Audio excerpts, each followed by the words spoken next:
Alrighty guys, in today's video FlexiSTARTER, we're going to be looking at how to merge similar colors in your color swatch tables.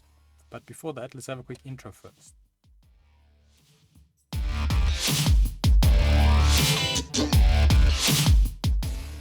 So today's video can be found on softwaretraining.co.za. You guys will notice that we make short and easy to watch problem solving videos, and also we have daily updates. Otherwise, back in the program here. Now, this is a really mini series, should I say, on working with colors and color swatches.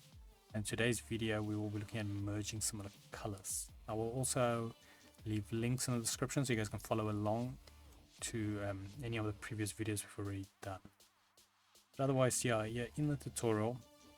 So now, sometimes what you can find is when you've made duplicates or made new colors and they're the same color with a different name, it will pop up here, and then as you can see it becomes a bit of a mess because now we've got a few different colors of the same color, or a few different instances of the same color. So now to fix this, what we can do is you just right click on your color table, and then you navigate down the list where you find here merge similar colors. Then if we click that, you will see it suddenly merges all the colors that's similar to those colors. Just quite a handy little feature to clean up your color tables.